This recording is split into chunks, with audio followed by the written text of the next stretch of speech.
la famille, j'espère que vous allez bien. Nous sommes heureuses de vous retrouver encore à temps calme pour... Ouais, je regarde comment tu gardes une introduction inspirée comme ça. Divinement inspirée. Laissez, on continue quand même. Aujourd'hui, nous allons vous expliquer, est-ce que... Parce qu'il y a beaucoup de gars qui m'écrivent en inbox par rapport à Sharon. Aujourd'hui, on va savoir si tu es attiré par Sharon ou si tu aimes Sharon. Pour savoir la différence qu'il y a entre l'attirance et l'amour. Parce que finalement, vous allez prendre peut-être Sharon pour aller la faire seulement souffrir. Ou bien vous allez prendre la fille de l'église là sur qui tu as mis tes yeux là pour aller la faire souffrir. Pour aller la déranger. Sois sûr que tu sais distinguer les deux. Et pour cela, bonsoir Sharon, bonjour. Coucou, Valène, dis au gars là que je ne veux pas être troisième femme. Ok, donc elle ne veut pas. Le message est passé.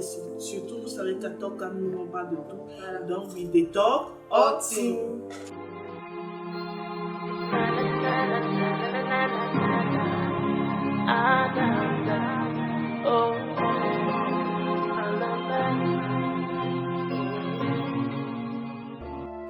Oui, le taux de divorce dans l'église et de séparation et de mauvais couples doit être super grand. Et c'est pas seulement dans mon église, mais c'est dû sûrement à quelque chose qui se passe à la base. Est-ce que tu avais fait la différence entre les sentiments que tu ressentais pour cette fille ou pour ce garçon? Est-ce de l'attirance? Est-ce de l'amour? Alors aujourd'hui, on va essayer d'éclaircir un peu la différence qu'il y a entre les deux. Peut-être ça va aider quelqu'un à mieux se positionner par rapport à la situation, à la relation dans laquelle tu te trouves actuellement. Il faut savoir, premièrement... Déjà, il faut savoir que l'attirance est premièrement et généralement biologique. C'est-à-dire que ça se résume à des facteurs biologiques, à des choses psychologiques qui n'ont rien à voir avec peut-être la réalité d'une relation, d'un couple, etc. Donc, généralement, on dit que les femmes sont plus attirées. Les scientifiques disent que les hommes sont plus attirés par les femmes pendant leur période féconde. C'est la même chose chez les autres animaux. Les mâles sont attirés par les femelles pendant leur période féconde. Donc, pendant que tu es dans ta période féconde, les hommes sont plus attirés par toi. Donc, quand toi tu es un garçon, tu es attiré par une fille subitement, là, parfois c'est ça. Donc, ça n'a rien à voir avec peut-être que c'est Dieu qui veut que ce soit mon âme sœur, peut-être que... Et puis, les femmes sont plus attirées par les mâles alpha. C'est-à-dire que les hommes qui ont naturellement un taux de progestérone hyper élevé, Seigneur Jésus. Et voilà, ils ont des attitudes, comme on dit souvent que les filles aiment les mauvais garçons, les gens qui ne les traitent pas mal. Et bien c'est biologique, c'est naturel, parce que dans le passé on avait dit que les hommes durs de caractère, les hommes décisifs, les hommes qui sont un peu, voilà, on disait qu'ils faisaient des enfants plus forts physiquement parlant. Donc c'est un truc naturel, c'est biologique, ce sont tes ancêtres qui ont fait. Ton corps réagit seulement, tu sais pas ce qui se passe. Et ça dépend directement du caractère très éphémère de l'attirance.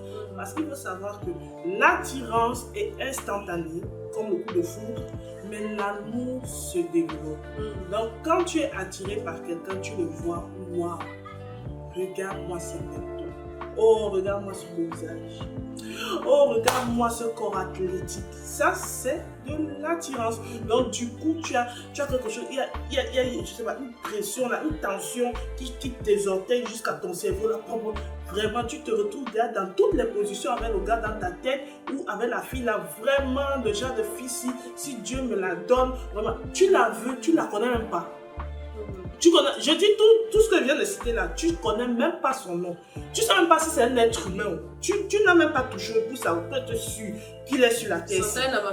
Mettons, c'est ce qui arrive vraiment aux jeunes filles par rapport aux stars. Tu fantasmes sur quelqu'un dont tu n'as que les posters et les vidéos et tu ne l'as jamais vu, mais ton cœur bout, tu l'aimes, tu sais que le jour que tu vas le voir, maman, quand tu le vois, alors tu tombes comme les filles tombaient devant Michael Jackson. Michael Jackson, tu ne le nommes même pas. Oh. Après, quand tu racontes toute la vie de Michael Jackson, hyper compliqué.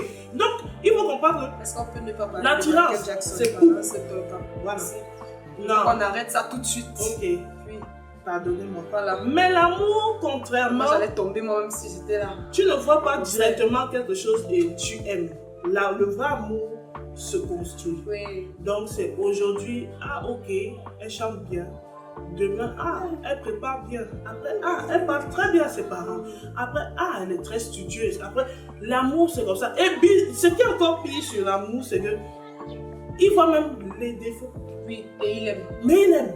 Mais il trouve une raison, il l'explique. Il supporte même le côté, Oui. l'attirance, là, que c'est ce côté flashy de la personne qui te blase. Et puis, il y a une scientifique, Dr. Margaret Paul, qui dit que l'attirance est un très mauvais, c'est-à-dire que c'est un très mauvais facteur sur lequel baser une relation et ça conduit généralement à l'abandon. C'est-à-dire que dès que tu engages une relation avec quelqu'un sur la base de l'attirance, parce que c'est biologique d'abord, c'est-à-dire que tu ne sais pas pourquoi tu es attiré par la personne, mais c'est ton corps qui est attiré. Toi, l'homme, parfois, c'est parce qu'elle est juste dans sa période féconde. Toi, la femme, c'est parce que c'est un mâle alpha.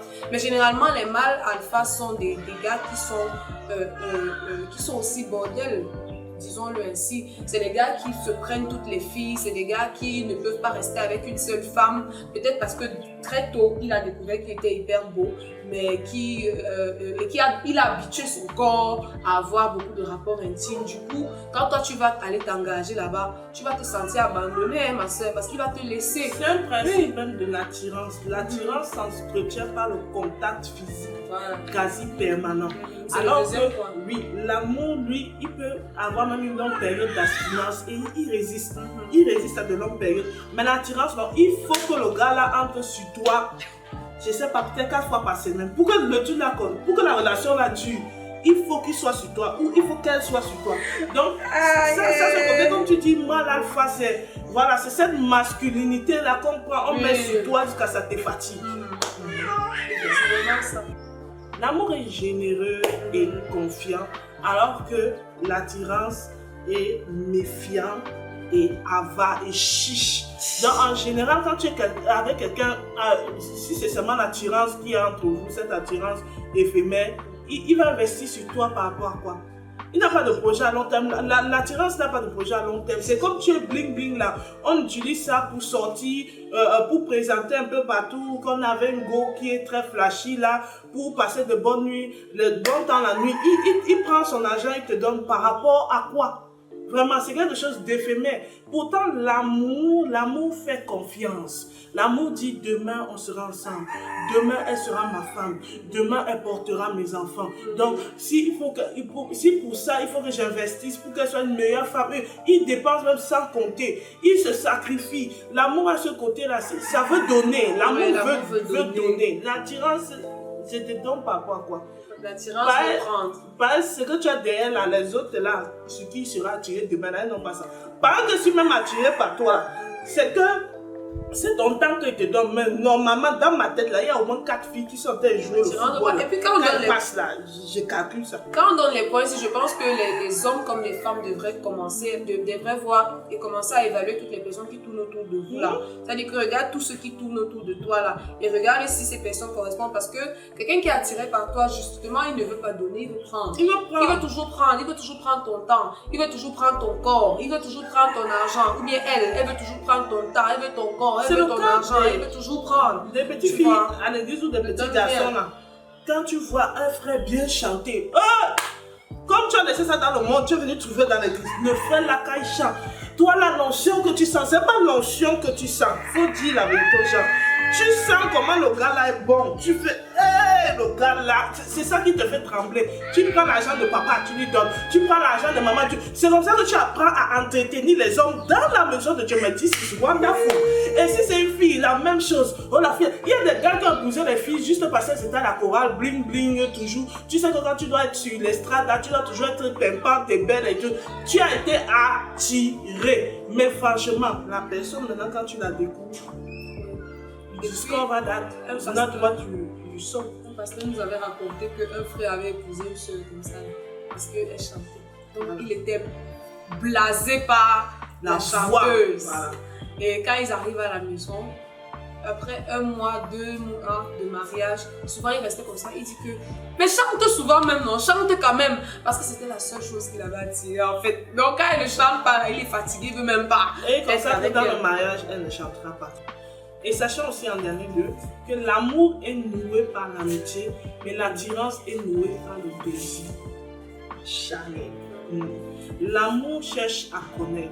L'amour cherche à percer l'autre dans ce qu'il est vraiment.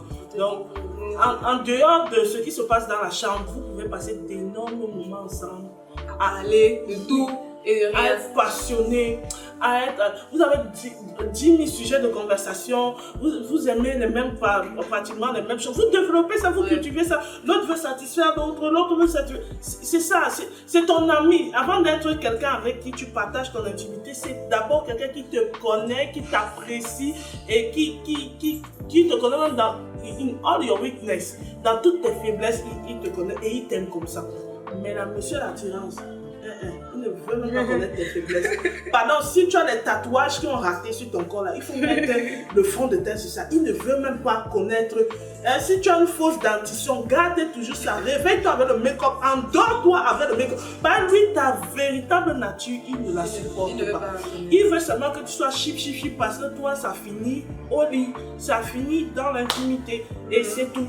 Donc, sachez distinguer ça. Il existe l'attirance dans l'église. Il y a des frères qui sont attirés par des sœurs et des sœurs attirées par des frères. Et souvent, ça aboutit à des mariages, mais des mariages catastrophiques. Et à moins que vous ayez la maturité de tourner sans amour. Et généralement, les mariages qui commencent avec l'attirance, c'est les mariages où ils se sont rapidement mariés.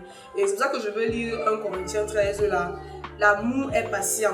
Oui. La charité est patiente. Donc celui qui te dit que je veux qu'on couche vite là, c'est pas l'amour, c'est l'attirance. Donc tout ce qui est contraire à ça, tout ce qui est impatient là, c'est pas l'amour. Exactement. L'impatience là, c'est pas l'amour. L'amour est plein de bonté. Oui. Tout ce qui te fait la méchanceté là, ce n'est pas l'amour. Si tu te trompes, c'est pas l'amour. Vous n'êtes pas encore marié, il te trompe, c'est pas l'amour. Si il est chichi, ne te donne jamais rien, ce n'est pas l'amour. Si elle prend seulement ton argent et tu veux investir, tu peux pas investir, l'amour n'est pas comme ça.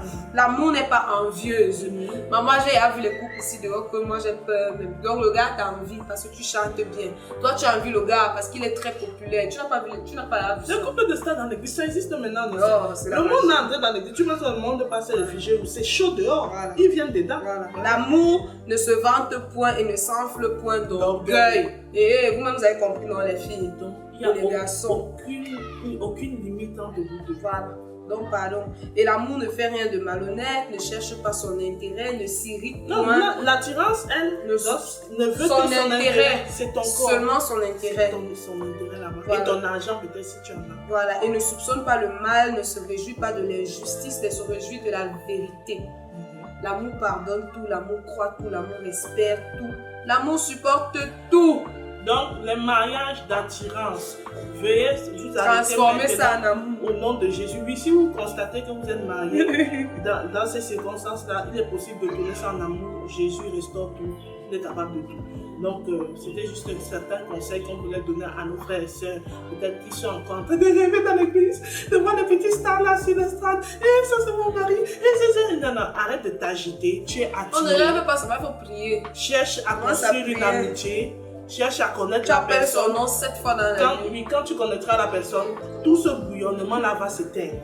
Parce que la réalité va te montrer si c'est vraiment de l'amour ou juste de l'attirance. Si tu es attiré par un homme qui ne t'aime pas, par Sharon. Vraiment, il faut appeler son nom 7 fois dans la vie. Je n'aime pas Sharon, je suis attirée. Tu mets le sel dans ta bouche, tu appelles son nom 7 fois. Je suis en train de donner un véritable conseil ici. Donc si tu es attiré par quelqu'un qui n'est pas attiré par toi, voilà en quelques points ce qu'on pouvait dire de l'attirance versus l'amour. Je sais que beaucoup se sont reconnus dans l'amour parce que c'est ce que mes frères en Christ disent, ces mots.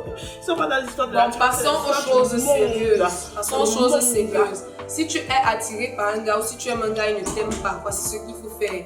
Tu appelles son nom 7 fois à minuit. Tu prends sa nourriture, tu parles la langue dessus 8 fois. 8 fois de suite, donc 8 jours sur 8 jours, tous les jours, tu fais ça. Voilà, donc c'est ce que j'avais à vous dire aujourd'hui. Les marabouts sont entrés dans ton camp. Les marabouts, s'il vous plaît, ça là, je ne fais même plus talk avec. Si une next, je ne fais plus même talk avec toi. Les filles, je suis de votre côté. Marabout, pardon. Celle-là, elle est déjà mariée, elle ne connaît pas nos combats. Elle ne connaît pas nos défis. See you next time. Marabout.